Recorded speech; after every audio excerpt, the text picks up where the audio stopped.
ছুটির দিনে সবারই ভালো মন্দ খেতে মন চায়, আর রেস্টুরেন্ট স্টাইলের খাবার যদি ঘরেই পাওয়া যায় তাহলে তার কোনো কথাই নেই।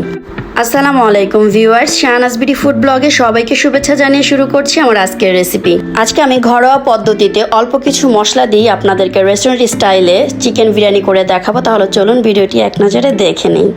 রেসিপিটি তৈরি করার জন্য এখানে আমি 2 কেজি ব্রয়লার মুরগির মাংস নিয়েছি। এবার এর মধ্যে দিয়ে দেব 1 টেবিল চামচ লবণ আর দিয়ে দিব হাফ চা চামচ জর্দা রং। এবার লবণ আর জর্দা রংটাকে মাংসের মধ্যে ভালোভাবে মিশিয়ে নিব। এবার রেস্টে রেখে দিব 10 মিনিটের জন্য। এখানে আমি মাঝারি সাইজের 4টা আলু নিয়েছি। আলুটাকে আমি মাঝখান দিয়ে অর্ধেক করে কেটে নিয়েছি। এবার এর মধ্যে লবণ এবং 1/4 চা চামচ আমি একটু জর্দা রং দিয়ে দিয়েছি। এবার লবণ আর জর্দা রংটাকেও আলুর মধ্যে ভালোভাবে মিক্স করে নিব। আলু এবং মুরগিটাকে 10 মিনিটের জন্য রেস্টে রেখে দিব। চুলায় প্যান বসিয়ে দিয়েছি আর এর ভেতরে আমি দিয়ে দিলাম পর্যাপ্ত পরিমাণ সয়াবিন তেল। তেল থেকে যখন হালকা ধোয়া বের হয়ে আসবে তখনই এর ভেতরে দিয়ে দিতে হবে মুরগির মাংস। এতে করে আপনি যে কোনো প্যানেই মুরগি ভাজেন না কেন, প্যানের গায়ের মুরগিটা লেগে যাবে না, আর মুরগি থেকে যে এক্সট্রা পানি ছেড়ে দেয় সেই পানিটা ছেড়ে দিবে না। অনেক সময় মুরগি ভাজতে গেলে তেলের মধ্যে অনেক পানি ছেড়ে দেয় আর মুরগিটা ওই তেলের মধ্যে সিদ্ধ হয়ে যায়, ভাজা হয় না। এটা একমাত্র তেলটা গরম না হওয়ার কারণেই হয়ে থাকে। মাংসগুলোর এক পাশ ভালোভাবে হয়ে গেছে, আমি আরেক পাশটা উল্টিয়ে দিয়েছি। আমি মাংসটাকে একদম ভালোভাবে ভাজবো না, মানে একদম কড়া করে ভেজে নিব না। মাংসের উপরে সুন্দর একটা কালার হওয়া পর্যন্ত ভেজে নেব। যখন সুন্দর একটা কালার চলে আসবে তখন আমি মাংসটাকে চুলা থেকে নামিয়ে নেব। মাংসের মধ্যে এবং আলুর মধ্যে আমি জর্দা রংটা ব্যবহার করেছি। আপনারা চাইলে এই জর্দা রংটা স্কিপ করতে পারেন, তবে আমি দিয়েছি দেখার সৌন্দর্যের জন্য। আর যে জিনিসটা দেখতে সুন্দর লাগে খেতেও কিন্তু অসাধারণ লাগে। এবার মুরগি ভাজার তেলে আমি আলুগুলোকে ভেজে নেব। আলুগুলোকে আমি ফুল সিদ্ধ করে ভাজবো না। আলুর গায়ে যখন সুন্দর একটা কালার চলে আসবে, মানে হাফ সিদ্ধ হয়ে আসবে, তখন আমি আলুগুলোকে তুলে নেব। আলুগুলোকে আমি তুলে নিয়েছি। চুলায় কড়াই বসিয়ে দিয়েছি। এবার আমি এর মধ্যে দিয়ে দিব সেই যে তেল, মুরগি ভাজা তেলটা আমি দিয়ে দিচ্ছি। এবার তেলের মধ্যে দিয়ে দিয়েছি একটা তেজপাতা এবং 2টা দারচিনি। এবার এর মধ্যে দিয়ে দিব এলাচ। এলাচের মুখটা অবশ্যই ফাটিয়ে দিতে হবে। এলাচের মুখ ফাটিয়ে না দিলে এলাচটা তেলের মধ্যে ফুলে ওঠে, নাক মুখে তেলটা ছিটে আসতে পারে, তাই অবশ্যই কিন্তু এলাচের মুখটা ফাটিয়ে দিবেন। এবার মশলাগুলোকে আমি তেলের মধ্যে একটু ভেজে নেব। যখন একটা সুন্দর গ্রান আসবে তখন এর ভেতরে আমি দিয়ে দিব কুচানো পেঁয়াজ। এখানে আমি মাঝারি সাইজের 4টা পেঁয়াজ কুচিয়ে নিয়েছি। এখানে আমি আরেকটু তেল দিয়ে দিলাম। এই তেলে আমি আজকে পুরো বিরিয়ানিটা রান্না করব, তাই তেলের পরিমাণটা একটু বেশি দিয়েছি। আপনারা এর চেয়ে বেশি তেল খেলে দিতে পারেন, তবে আমি এখানে অল্প তেলে রান্না করার চেষ্টা করেছি। পেঁয়াজটা নরম হওয়ার জন্য এখানে আমি 1 চা চামচ লবণ দিয়ে দিলাম। এতে করে পেঁয়াজটা দ্রুত কালার চলে আসবে। পেঁয়াজের রংটা হালকা বাদামি হয়ে আসছে। এবার আমি এর মধ্যে দিয়ে দিব 2 টেবিল চামচ পরিমাণ আদা রসুনের পেস্ট। পেস্টটাকে আমি তেলের মধ্যে একটু মিশিয়ে নিচ্ছি। এবার আমি এর মধ্যে দিয়ে দিব চীনাবাদাম বাটা। এখানে আমি প্রায় হাফ কাপের মতো চীনাবাদাম বাটা দিয়ে দিলাম। এবার তেলের মধ্যে আদা রসুন এবং চীনাবাদামটাকে ভালোভাবে কষাতে হবে, যাতে করে চীনাবাদামের যে একটা কাঁচা গন্ধ সেটা চলে যায়। এবার এর মধ্যে দিয়ে দিব 1.5 টেবিল চামচ পরিমাণ শাহি গরম মশলা গুঁড়া। এই গরম মশলার রেসিপি আমার চ্যানেলে আছে, চাইলে দেখে আসতে পারেন। ডেসক্রিপশন বক্সে এর লিঙ্কটা দিয়ে দিব। এবার আমি এর মধ্যে দিয়ে দিব 1 চা চামচ লাল মরিচের গুঁড়া। লাল মরিচের গুঁড়া দিলে বিরিয়ানিটার কালারটা সুন্দর আসে। এবার এর মধ্যে আমি দিয়ে দিব বাদামের বাটি ধোয়া একটু পানি। এতে করে মশলাটার পুড়ে যাবে না। মশলাটাকে একটু ভালোভাবে কষিয়ে নিব।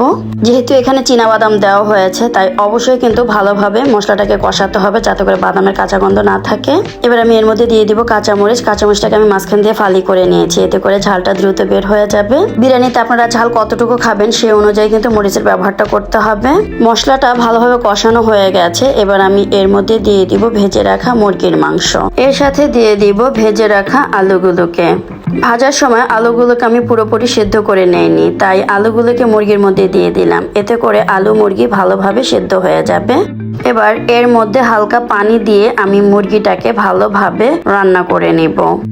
মুরগিটাকে আমি 10 মিনিট পর্যন্ত একটু কষিয়ে নিয়েছি। দেখতে পাচ্ছেন মুরগির ভেতরে তেল চলে আসছে। এবার আমি এর মধ্যে দিয়ে দিব 1.5 টেবিল চামচ পরিমাণ টমেটো সস। এই টমেটো সসের ভিডিওটা আমার চ্যানেলে আছে, এটা আমার হাতের তৈরি, চাইলে দেখে নিতে পারেন। এবার টমেটো সসটা দিয়ে মুরগিটাকে আবারও 5 মিনিট একটু কষিয়ে নিব, যাতে করে মাংসের মধ্যে এক্সট্রা কোনো পানি না থাকে। আমার মাংসটা কষানো হয়ে গেছে, দেখতেই পাচ্ছেন। মাংসটা কিন্তু প্যানের গায়ে লেগে যাচ্ছে, তার মানে আমার মাংসের মধ্যে আর অবশিষ্ট কোনো পানি নেই। এবার আমি মাংসটাকে তুলে নিব।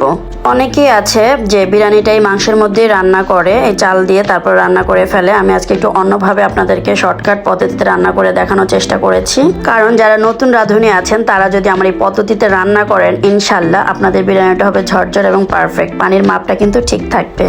একমাত্র পানির মাপটা আপনাদেরকে দেখানোর জন্য আমি এই পদ্ধতিতে রান্না করছি। এখানে আমি 1 কেজি পোলাও চাল নিয়েছি আর চালটাকে আমি আধা ঘন্টা পানিতে ভিজিয়ে রেখেছিলাম। এবার আমি এই মশলার মধ্যে পুরো চালটাকে ঢেলে দিব। ঢেলে দিয়ে মশলার মধ্যে আমি চালটাকে কষিয়ে নিব 5 মিনিট পর্যন্ত। চালটা যত ভালো কষানো হবে পোলাওটা কিন্তু তত বেশি ঝরঝরা হবে। যারা বিরিয়ানিতে বেশি তেল পছন্দ করেন এই পর্যায়ে তারা একটু তেল অ্যাড করতে পারেন। আমার চালটা ভাজা হয়ে গেছে, এবার আমি এর মধ্যে দিয়ে দিব গরম পানি। এখানে আমি 1 কেজি চালের জন্য 1.5 কেজি পানি দিয়েছি। পানির মাপটা ঠিক রাখার জন্য আমি আরেকটি পদ্ধতি আপনাদেরকে দেখিয়ে দিচ্ছি। পানিটা চালের উপর থেকে 4 আঙ্গুল পর্যন্ত থাকবে, মানে 4 কর পানিটা, চাল থেকে পানিটা 4 কর পর্যন্ত উপরে থাকবে, তাহলে কিন্তু বিরিয়ানিটা পারফেক্ট হবে। এ পর্যায়ে এর মধ্যে দিয়ে দিব স্বাদ মতো লবণ। আমি এখানে ফুটন্ত গরম পানি ব্যবহার করেছি, অবশ্যই ফুটন্ত গরম পানি ব্যবহার করতে হবে। চালের গায়ে যখন পানিটা এরকম মাখা মাখা হয়ে আসবে, আমি একটু দেখাচ্ছি, চালটা যখন এই পর্যায়ে অর্ধেকটা ফুটে যাবে, দেখতে পাচ্ছেন 80% সিদ্ধ হয়ে যাবে, তখন কিন্তু এটা দমে দিতে হবে। এবার আমি চুলার নিচে ভারী একটি তাওয়া দিয়ে তারপর দমে বসিয়ে দিচ্ছি। এবার ঢাকনা দিয়ে ঢেকে 5 মিনিটের জন্য দমে রেখে দিব। ফিরে আসছি 5 মিনিট পর।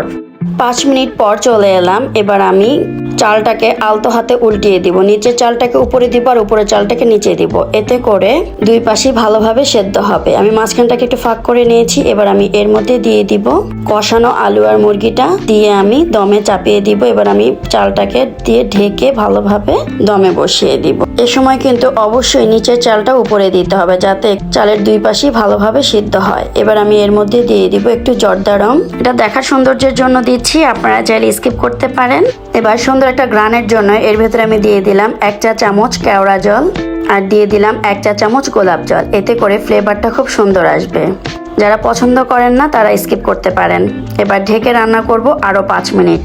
ফিরে আসলাম 5 মিনিট পর।